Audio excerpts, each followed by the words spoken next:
have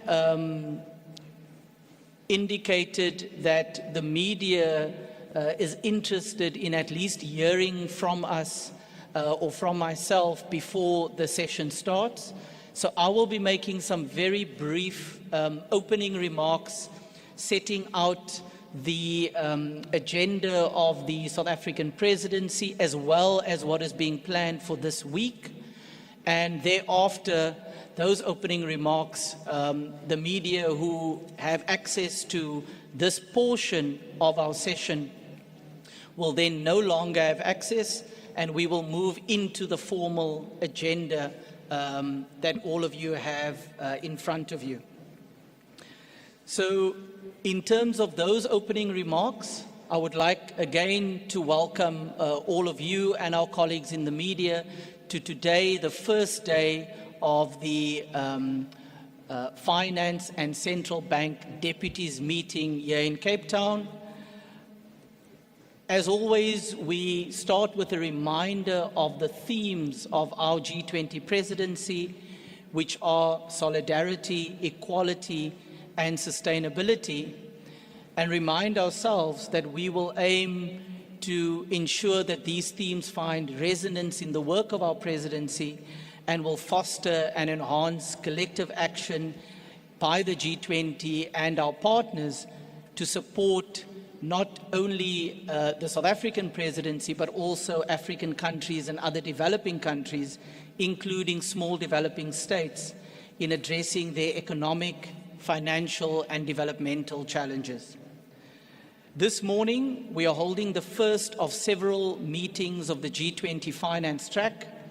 Today and tomorrow, as you know, we will hold the meeting of the G20 Finance and Central Bank Deputies, or FCBD, and on Wednesday and Thursday, we will hold the meetings of the G20 Finance Ministers and Central Bank Governors, or FMCBG. Our G20 Deputies meeting this morning is the second of 5 such meetings during South Africa's presidency and follows the meeting that we held in December last year in Johannesburg. And in these meetings, we discuss a range of both policy and operational issues. We will also hold several critical side meetings or side events, including meetings of the G20 Troika members, the meeting of the G20 Emerging Markets and Developing Economies, which took place in the form of a breakfast this morning, as well as several bilateral meetings with various G20 members and with other international organizations. This morning, we had an Emerging Markets and Developing Economies breakfast, where we discussed a wide range of challenges affecting emerging markets and developing economies. And the participants in our breakfast this morning reflected on various issues, including the current state of the global economy, issues relating to debt and how it affects Africa in particular, various perspectives on the reform of international financial architecture were shared, and the challenges facing members in securing affordable financing for development and the importance of the upcoming Financing for Development conference later this year in Spain, which is one of the areas that we will discuss today. Just a very brief reminder of some of the side events for this week. We have side events on domestic resource mobilization, bridging the tax gap. We have a side event on cross-border payments, on global financial architecture in transition, and then as part of the Finance in Common Summit, there's a cost of capital roundtable. The Finance in Common private sector to reimagine and reshape our sustainable finance system and architecture.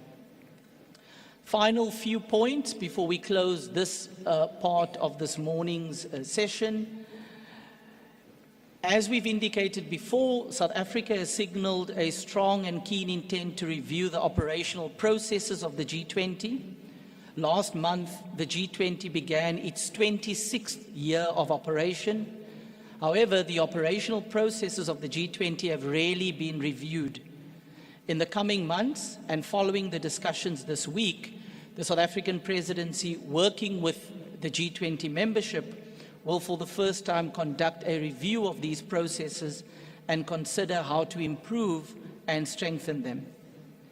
We will also discuss various other opportunities for G20 engagement this year. One of the issues of importance to the world's poorest and most vulnerable developing countries is the issue of financing for development. Today we will discuss the Financing for Development Conference, which is happening in July this year, and how the G20 finance track might consider engaging with this process. We will also hold a very important discussion this week on the challenges and constraints to growth in developing countries, including African countries. We are discussing a range of other issues of relevance to the membership. We've worked on a very detailed program, and the work continues this week.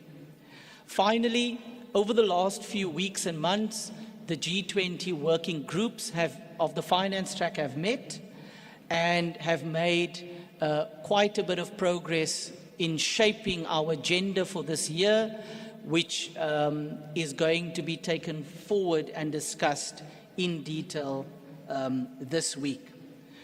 With those very few opening remarks, I would like to wish us all well for the work program that we have ahead of us, and we look forward to hearing from you and gaining from your experience, your insights, and the initiatives of the various working groups that all of you participate in as members to deliver the work program for 2025. That brings to an end the opening remarks that were made available to our colleagues in the media. We will now close that portion of our agenda and officially start our meeting.